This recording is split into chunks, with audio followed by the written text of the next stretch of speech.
ተሰጥቶት ነው አምላክነት እኮ ማን ያደረገው? አሁን እዚህ ጋር አንድ ጌታ ስለሚል ጌትነቱ የኢየሱስ ጌትነትን ማን የሰጠው? የኢየሱስ ክርስቶስ ጌትነት አብ ነው የሰጠው በስጋው። በቃ እናመሰግናለን። ስለዚህ አሁን ራዕይ ዮሐንስ ብራና ላይ ተመልሰናል። ኦኬ እንመለስ። ቶሎ ይሆን ዘንድ የሚገባውን ነገር ለባሪያዎቹ ያሳይ ዘንድ ቴዎስ ለኢየሱስ የሰጠውን አለ። ስንት ቴዎስ አለ? እዚህ ጋር አንዱ ቴዎስ ለክርስቶስ የሰጠው እያለ የነገር ነው። ወይም አብ ለክርስቶስ የሰጠው ቴዎስነት ዳንዬ ባህሪ ነው። ቴዎስነት ባህሪ ነው። ትክክል። አዎ ቴዎስ ብሎ ይጠራዋል። አብ ስንት ቴዎስ ነው? ትክክል። አንድ ቴዎስ ነው ያለው። አምላክነት ባህሪ አንድ ነው ያለው። ያ አንዱ ቴዎስ በባህሪ አንድ ቴዎስ የሆነው እዚህ ጋር ማን ነው ፐርሰኑ እዚህ ጋር የተጠቀሰው? እዚህ ጋር አሁን ዮሐንስ ላይ የተጠቀሰው አብ ነው እያልኩ። በጣም ጥሩ። ስለዚህ አንዱ ቴዎስ ለኢየሱስ ክርስቶስ የሰጠውን አለ። እሺ ጥሩ። ስለዚህ እንቀጥል። እሺ ችግር የለውም። እዚህ ጋር አልጫነህ እንቀጥለው። እሺ የሰጠውን በእርሱም የተገለጠው። ስለዚህ መልእክቱ የማን ነው? መጀመሪያ የአብ ነው። ሁሉ መልእክት የሚወጣው ከአብ ነው። ምንም ነገር። እናመሰግናለን። ስለዚህ ለባሪያው ልኮ ኢየሱስ ደግሞ በባሪያው በማን ነው? በመላኩ ላከ። ከዛ መላኩ ደግሞ ለኢየሱስ ማን ነው? መላኩ ደግሞ ለዮሐንስ ሰጠው ማለት ነው። እሱም ለእግዚአብሔር ቃልና ለኢየሱስ ክርስቶስ ምስክርም ላየውም ሁሉ መሰከር አለ። እሱም ለቴዎስ ቃልና ለኢየሱስ ክርስቶስ። ቴዎስ ማን ነው? አብ ነው። እዚህ ጋር የሚያወራው የቴዎስ ቃል ማን ነው? የቴዎስ ንግግር ነው፣ የራሱ ነው። ይሄ ስለ ኢየሱስ ሳይሆን የሚያወራው ንግግሩ በባህሪው አብ ይናገራል እኮ። አብ በባህሪው ይናገራል ማለትና ኢየሱስ የእግዚአብሔር አብ ንግግር አይደለም? አዎ፣ ግን ይሄ ስለ ክርስቶስ ንግግር ሳይሆን አብ የተናገረውን ቃል ነው የሚያወራው። ምክንያቱም አብ በባህሪው ስለሚናገር። ስንት ንግግር ነው አብ ያለው እንዴ? በባህሪው ይናገራል። አንድ ንግግር ማለት ይናገራል። ገባኝ። ይሄ ባህሪው ፍጡር ነው ፈጣሪ ነው? የራሱ የሆነ የራሱ ገንዘብ ነው፣ የራሱ ባህሪ ነው፣ የአምላክነት ባህሪ ነው እንጂ ፍጡርም አይደለም ፈጣሪም አይደለም። ባህሪ አዎ ከአምላክ የሚወጣ ቃል ወይም ንግግር ነው። ንግግሩ ግን ፈጣሪ ነው ልንል አንችልም። ንግግር ያው ባህሪ ውስጥ የሚገባ ኢየሱስ የእግዚአብሔር ቃል አይደለም? አይ እሱ ሌላ ቦታ ነው። እዚህ አሁን እያነበብን ያለነው ቃል ንግግራዊ ቃል ነው። ምክንያቱም ካየኸው እንግሊዘኛውንም ካየኸው ካፒታል ደብሊው አያደርገውም። ወርድ የሚለውን ስሞል ወርድ ነው። ንግግራዊ ቃል አይደለም። እኛ ያለነው ሎጎስ ነው የሚለው። አይ ያው ቫስት የሆነ ላንጉዌጅ ስለሆነ እንግሊዘኛ ትንሽ ዳኒ ሎጎስ ነው የሚለው። አሁን ግሪኩ ሎጎስ ብሎ ነው የሚያስቀምጠው። እሺ ይሁን። እሺ አሁን ያዝ። እኔ ቃል የሚለው ክርስቶስን አይደለም። እሺ ችግር የለም። ጥሩ ጸባይ ነው ያለና በኖርማል የፈለኩበት ቦታ ላይ ልድረስ። ለማንኛውም እኔ ክርስቲያኖች ሌሎቹ እንዲረዱት የምፈልገው ሁለቱ ተለይተው ነው የመጡት። እዩ ባህሪና ክርስቶስ ሌላ ነው። ዘመኑ ቀርቧልና የሚያነባውም የትንቢት ቃል የሚመሰክረውም በውስጡ የተጻፈውም የሚጠብቁት ብፁዕ ናቸዋልና። ቀጠለሽ ከፍ አድርግልኝ። ዮሐንስም አለ። አሁን ከዚህ በኋላ ነው በደንብ የምንስማማው። ዮሐንስም በእስያ ላሉት ለሰባቱ አብያተ ክርስቲያናት ጸጋና ሰላም ሊያቀርብ ነው። ያስማማናል። ምንድነው? ካለውና ከነበረው ከሚመጣው አንድ በዙፋኑ ፊት ካሉት። ዙፋኑ ላይ ያለው ማን ነው? አብ። በጣም ጥሩ። ስለዚህ ካለውና ከነበረው ከሚመጣው የተባለው ማን ነው? ዙፋኑ ፊት ያለው ማን ነው? ዙፋኑ ያለው ያው ብዙ ጊዜ ነገር ታውርቻለሁ ከብዙ ሰዎች ጋር የሚያወራው ሆል ኮንቴክስት ስለ ጂሰስ ነው ብዬ ነው የምመልሰው። ምክንያቱም እኛ ክርስቲያኖች አብ ይመጣል ብለን አንጠብቅም። ገባኝ። እንድንስማማ እኮ ነው። እቺን ፓርት አራት ቁጥር በጣም ትልቅ ፖይንት አላት ዳንዬ። ምንድነው የሚለው? ካለውና ከነበረው ከሚመጣውም ማለት ልባርክ። ካለውና ከነበረው ከሚመጣውም በዙፋኑም ፊት ካሉት። ዙፋኑም የተባለው ማን ነው? ዙፋኑ አይደለም ያለው። ከዙፋኑም በዙፋኑም ፊት በዙፋኑ ከአብ ፊት እያለ ነው። ከአብ ፊት ያሉት በጣም መናፍስቶች ጥሩ እያለ ነው እኮ። ስለዚህ አሁን ያለውና የነበረው ነው አይደለ? የዙፋኑ ፊት ያለው ዙፋኑ ላይ ያለው በዛ መንገድ ነው ያልረዳው። ምክንያቱም ምንድነው የሚለው ይኸውልህ፣ ምንድነው የሚለው የታለ እዚህ ጋር እስኪ ካለውና ከነበረው ከሚመጣው በዙፋኑ ፊት ይለዋል። በዙፋኑ ፊት ካሉት ምንድነው መናፍስት የሚመጣው፣ ስለ መናፍስቱ የሚመጣውን ነው የሚናገረው። ምክንያቱም አይተው ከሆነ ወረድ ብለህ ሰባቱን መናፍስት ወደ ምድር የሚላኩ የእግዚአብሔር መናፍስቶች ናቸው ይለዋል። መላእክት ናቸው። ትክክል ነው፣ መላእክት ናቸው። እሱን እስማማለሁ። እኔ እኮ አሁን መላእክቱ ሳይሆን እዚህ ጋር ፐርሰን ነው እየጠቀሰ ያለው ዮሐንስ። አይ መልአክ አይደለም ይሄ ዘሆሊ ስፒሪት ነው የሚያወራው። መንፈስ ስለ መንፈስ ቅዱስ ነው የሚያወራው። መላእክቶቹ አይደሉም። መላእክቶቹማ ኮከቦቹ የተባለው ነው ወይ መልእክተኛ ወይም የቸርች ሊደር ነው የተባሉት። የእግዚአብሔር መናፍስት የተባሉት ማን ናቸው? ስለ መንፈስ ቅዱስ ነው የሚያወራው። መናፍስት የሚለው ዕብራውያን ላይ የተጠቀሰው የሚላኩ የእግዚአብሔር መናፍስት ናቸው የተባሉት ማን ናቸው እንዴ? እሱ ሌላ ቶፒክ ነው። እግዚአብሔር መናፍስት ነው ያለው፣ ያ ሌላ ነው። እግዚአብሔር መናፍስት ነው። ሰባት የሚለው ፍጹምነቱን ዮሐንስ ራእይ አይተህ ከሆነ ብዙ ኮር ነው የሚጠቀመው። ሰባት ቁጥር ሁሌ የእግዚአብሔር ቁጥር ስለሆነ ፍጹምነቱን ሙላቱን ለማሳየት ሰባት መናፍስት ይሏል፣ ወይም መንፈስ ቅዱስ የሚለው ማለት ነው። ሰባት መናፍስት ተብለው የተጠቀሰው መንፈስ ቅዱስ ነው።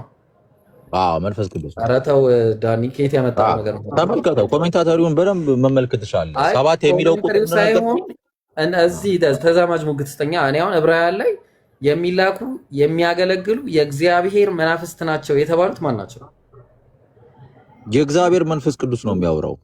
የእግዚአብሔር መናፍስት ተብለው የተጠቀሱ አሉ ብሮ እንዴ? ማን ናቸው? ታች ወረድ ብለህ ወደ ምድር የሚላኩ የእግዚአብሔር መናፍስት ናቸው ይለዋል። አንተ ዕብራውያን ላይ መናፍስት የሚለውን መልአክ አድርገው ነው ያያዝከው እኮ። እንደዛ ነው መልአክ ነው የሚለው ባይብሉ። መልአክ ስለ እንዴ ሲጀመር ለምሳሌ ኢብሮ ይኸውልህ፣ አሁን ወደ ታች እየወረድክ ስትመጣ ከዙፋኑ ፊት ለፊት የሚቆሙት መላእክቶች ሳይሆኑ ኪሩቦች ናቸው። እሺ እንደምናውቀው ኪሩብ ነው እንጂ የሚቆመው ሰባት የሆነ መልአክ የተባለም ኪሩብ የተባሉ መላእክቶች ግልጽ ያደርገዋል። ሰባቱ መናፍስት የተባሉት ወደ ምድር የሚላኩ መናፍስት ናቸው የተባለው ያው እየወረድክ ስታነበው መንፈስ ቅዱስ ምን እንደሚሰራ ልትረዳው ትችላለህ። ግን መናፍስት የተባሉት መላእክቶች አይደሉም። ዳኒ በቃ ለምን አሰጠኝ? ገላግለኝ፣ እንደውም ሰጠኝ። ኦኬ አሁን ሰባቱ መናፍስት የተባሉት መንፈስ ቅዱስ ነው የሚለውን መረጃ ፈልጋለሁ። እሺ ጥቅስ ወደ ሺ ላውጣልህ አንዴ። እሺ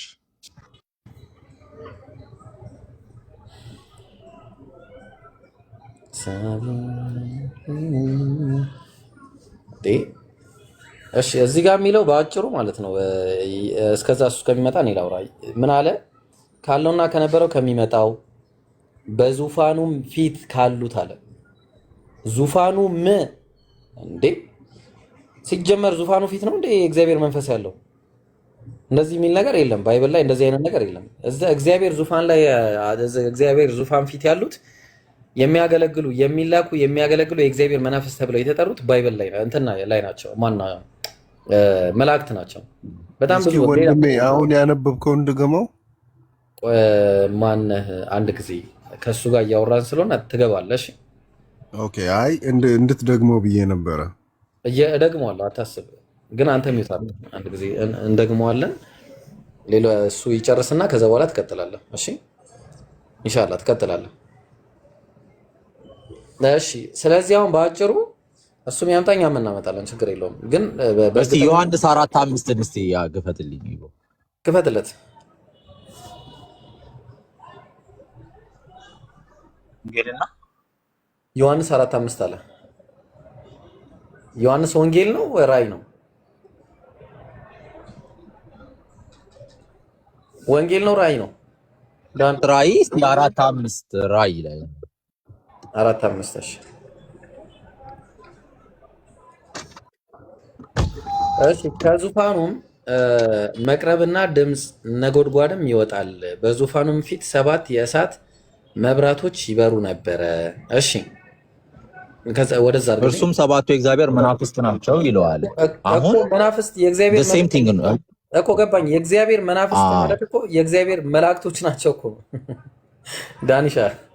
ይኸውልህ አሁን እኮ ለዚህ ጋር ነው። አሁን ምን መሰለህ፣ ይኸውልህ አሁን በደንብ አዳምጠኝ። አሁን እሺ መናፍስት የሚለው ሰባቱ መቅረዞች የሚለው ወደ ብሉይ ኪዳን ስንሄድ ኦኬ እነዚህ የሰባቱ መቅረዝ ላይ ምንድን ነበር የሚደረገው ካልከኝ ዘይት ነበር የሚደረገው እንዲያበራ ማለት ነው ነን ስቶፕ 24 ሰዓት ሙሉ ኦኬ በጣም ተቃራቢነት ነው አንድ ነገር ነው የሚያወራው ያ ሲምቦሉ እኛ ሁሉ ጊዜ እንደምታውቀው ዘይት መንፈስ ቅዱስ ነው ብለን ነው የምናምነው አይደለ ቅባት የሚለው ስለ መንፈስ ቅዱስ ነው የሚያወራው ከብሉይ ኪዳን ጀምሮ ማለት ነው ስለዚህ እዚህ ጋርም የሚያወራው the same thing ነው ለምን በዙፋኑም መብረቅና ድምፅ ነገር ይወጣል በዙፋኑም ፊት ቅድም አሁን ዮሐንስ ላይ ፊት ለፊት የነበሩት መናፍስት ናቸው የተባለው ሰባት መቅረዞች ነበሩ እነሱም የእግዚአብሔር መናፍስት ናቸው አለ መናፍስት የሚለው የእግዚአብሔር ስፒሪት ናቸው ነው እንጂ የሚለው የእግዚአብሔር ኤንጅልስ ናቸው አይለውም ይብሮ የእግዚአብሔር ስፒሪት ነው ስፒሪቶች ነው ያሉት ስፒሪት የእግዚአብሔር ስፒሪት ናቸው ነው የሚለው እስቲ ተመልከቱ እስቲ እንግሊዘኛው የእግዚአብሔር መናፍስት ነው እንዴ መናፍስት እንደነገርኩ ሰባት የሚለው የእግዚአብሔር ፍጹም ሙላት ቁጥር ስለሆነ ሁሌም እሺ አያስኬድም ይሁን እንደው በጸባይ ስለመጣ ይሁን እሺ ደስ ይበል በጸባይ ስለመጣ እስቲ ግን ያው እስቲ አንዴ ክፈትልኝ እኔ ማይ ስለምፈልግ ነው እንግሊዘኛው ምሮ ስፒሪትስ ነው እስቲ ክፈትልኝ ክፈተው እሺ ጀስት ለማየት ማለት ነው ለማወቅ ኤንጅልስ ነው የሚለው ወይስ ምንድነው ስፒሪትስ ነው የሚለው አያ እስቲ አንተ ላይ ግሪኩ ላይ ገባልኝ አንዴ ግሪኩና ስትሮንግ ነምበሩ ላይ ገባ ግሪኩ ታብሌት ላይ የለኝም ብሮ አለ እዛ ታች ስትሮንግ ነምበሩ ላይ ገባ ታች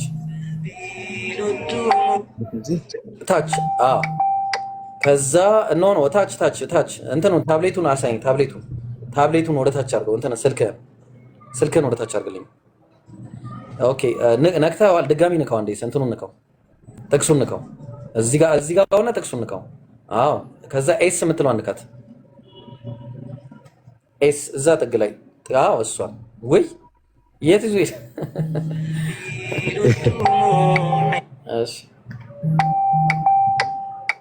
አንዴ ንካውና ኤስ የምትለው በነገራችን ደግሞ ኢሳይያስ ላይ ራሱ ማለት ነው የእግዚአብሔር መንፈስ ያርፍበታል ብሎ ሰባት ነገር ይጠቅሳል እስቲ ነው ስፒሪት የሚለው እንኳን አንዴ ስፒሪት የሚለው ላይ ስትሮንግ ነምበሩ ንካው ስፒሪት የምትለው የት አለች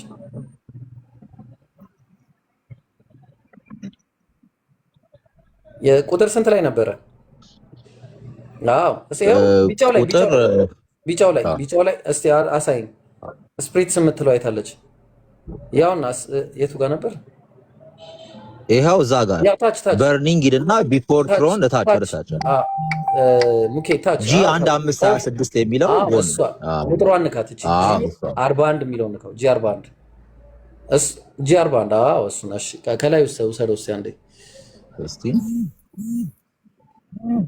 ኦኬ አዮ ኤር ብሬዝ እሺ ስለዚህ ፔኖማ ማለት ያው እንትን ነው ስለ መንፈስ ነው የሚያወራው ግን አሁን ፔኖማ የሚለው ነገር የሚመጣው ሌላ ቦታ ላይ ስትሄድ ዕብራውያን ላይ ስታመሳስለው በምንድን ነው የሚመጣው በእንትን ነው የሚመጣው ያው ለምሳሌ ኤንጀል ይላል ያው ተመልከቱ አየር አን ኤንጀል አየር ዛታች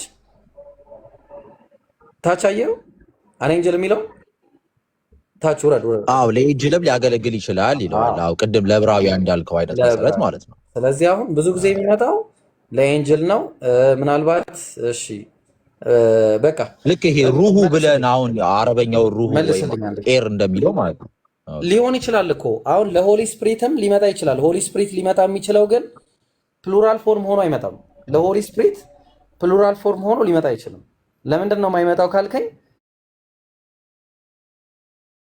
የእግዚአብሔር መንፈስ ሳይሆን የእግዚአብሔር መንፈሶች ሆኖ አይመጣም አያስማማንም ይሄ ስለዚህ አሁን እዛ ተመለስልኝ ቁጥር 4 ላይ ምዕራፍ 1 ቁጥር 4 እሱን አይተው ብትመጣ የተሻለ ነው ዳንዬ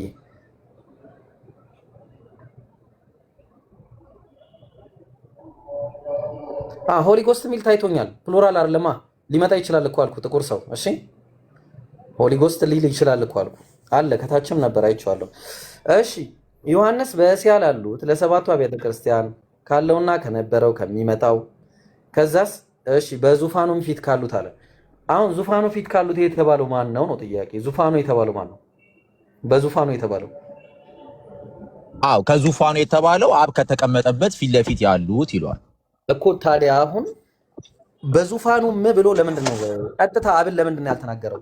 የሆነ እሱን የሚወክለው ነገር የለም። በምን አወቀ አብ መሆኑን? እዚህ ጋር በዙፋኑ ስለማይወክለው እኮ ነው። አየህ አሁን ለምሳሌ ኢብሮ ምን መሰለህ፣ አሁን ለምሳሌ እሺ የምን ጥቅም ምንድን ነው? ምን የምትለዋ ምንድን ነው ጥቅሟ? ባለቤትነትን ነው የሚያሳየው አይደለ? በዙፋኑ የሚለው በዙፋኑ እኮ ማን ነው? አብ ነው ተቀማጩ፣ አብ ነው በዙፋኑ ላይ ተቀማጭ። ገባኝ። የትኛውን ቃል ተክቶ ነው የመጣው ነው እኮ በዙፋኑም የሚለው የትኛው ነው? ዙፋኑ ላይ የተቀመጠው ሌላ አካሄድ ነበር የሚሆነው። በዙፋኑም ፊት አለ። በማን አሁን ከኋላ የሆነ ነገር አለ። ገብቷል? ይሄ ጥቅስ በዙፋኑም ከማለቱ በፊት ስለሱ የተናገረው ነገር አለ ማለት። ስለዚህ ካለውና ከነበረው አለ መጀመሪያ። ከዛ ከነበረው ብቻ ሳይሆን ከሚመጣውም አለ። ልብ አድርግ። አሁን ከነበረው አለና ልብ አድርግ። ከነበረው የምትለዋን ተዋትና ከሚመጣውም አለና አይደለ? ከሚመጣውም ብለን እንዴት ከሚመጣው ብሎ ተናገረስ ብለን ስንል የሱ ተመሳሳይ አንድ ነገር ከኋላው አለ። ምንድነው እሱ? ከነበረውም አለ። ልብ አድርግ። ምን የምትለው የመጣችው ከነበረውም ጋር ተያይዞ ነው። ተግባባን? ካለው እና ከነበረው አለ። ካለውና ከነበረው እሱ ብቻ ሳይሆን ከሚመጣውም አለ። ቀጠልና በዙፋኑም አለ። የማን ዙፋን? በምን አወቅ? ምን ለምንድን ነው የገባው እዚህ ጋር? ስለዚህ ካለውና ከነበረው የተባለው ዙፋኑ ላይ ያለው ነው ማለት ነው። ምክንያቱም ከሚመጣውም ማለት ተግባባን።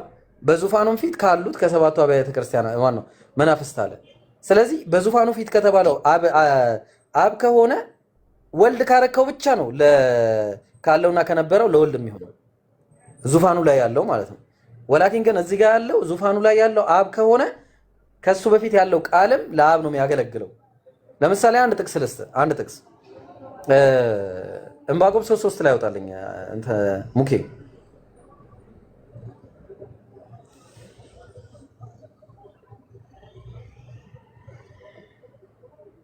ትንቢተ ዕንባቆም 3:3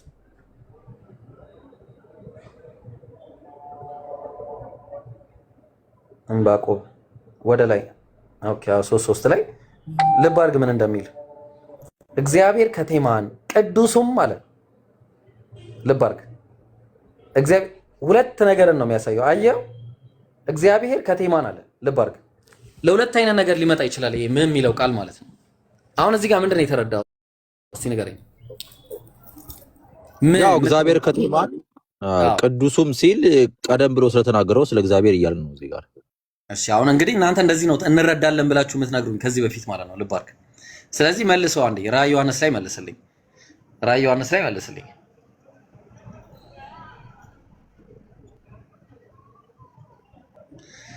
ስለዚህ ምዕራፍ 1 ቁጥር 1 ዮሐንስ ላይ ነው የገባው።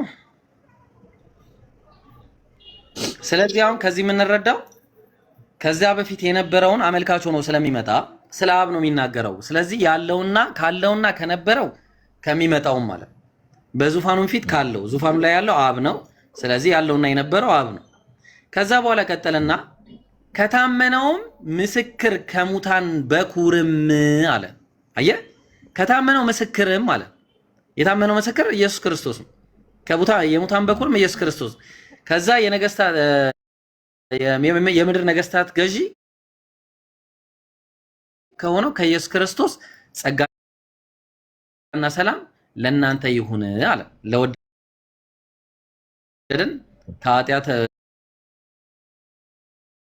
ከኃጢአታችንም በደሙ ላጠበናልና ጨረሰ። ስለዚህ አሁን እዛ አውዱ ላይ ያለውና የነበረው የተባለው ማን ነው ዳኒ? ኦኬ ቁጥር 4 እሺ ችግር የለውም። ለአብ ልስማማልና ከዛ ሰላምታውን ጨረሰ አይደለ? ለእናንተ ይሁን ብሎ በቃ እንቀጥል። አሁን እንውረድ 6 ላይ ከዛ 6 ላይ መንግስቱም ለአምላኩና ለአባቱ አለ። ማን ነው አምላኩ የተባለው? እግዚአብሔር አብ ነው። የማን አምላክ ነው? የኢየሱስ ክርስቶስ አምላክና አባት እግዚአብሔር አብ ነው። አዎ። ስለዚህ ኢየሱስ ስንት አምላክ አለ? ቅድም ተነጋግረናል። አንድ አምላክ ነው ያለው። አንዱ አምላክ የኢየሱስ አምላክ ነው ወይስ ኢየሱስ ነው? ስለ ነገረ ክርስቶስ ከሆነ ያው ትንሽ ማብራሪያ ያስፈልገኛል። እስኪ እኔን አውራኛ እሺ ሆፓውራሽ ዳንኤል በደንብ ዲፕሊ አልነገረም፣ ግን ከኔ ጋር እናውራ። እሺ ያወራው እሺ ላዳምጣችሁ። ዳኒ ሲያወራ በጣም በጸባይ ስለሆነ እኔ ራሴ ለዘብ ብዬ ነው ያወራሁት። ወላሂ ነው አንተ ጋር ስናወራ እስቲ እንግዲህ እናያለን። እሺ ቀጥልሽ። ከቁጥር አንድ በጸባይ ነው ማውራክ። ግን ምን መሰለህ አንድ ነገር ያስተዋልኩብህ አንተ ላይ ዳንኤል እንዲመልስልህ የምትፈልገው አንተ የምትፈልገውን እንጂ የእሱን አንደርስታንዲንግ አይደለም። አንተ የምትፈልገውን ኤክስፔክት አታርግ። እኛ መጽሐፍ ቅዱስን እውነቱን እንንገርህ። እሺ ንገረኝ። ኢየሱስ አምላክ ነው የሚለው የቱ ጋር ነው ያለው? በቃ እሺ፣ ኢየሱስ አምላክ እንደሆነ እሱ ራሱ አምላክ እንደሆነ የመሰከሩለትን ላሳየ። ዮሐንስ ወንጌል ማን ነው? አንደኛው ዮሐንስ ምዕራፍ አንደኛው ዮሐንስ ምዕራፍ 5 ቁጥር 20 ላይ አውጣልኝ። አውጣለሁ።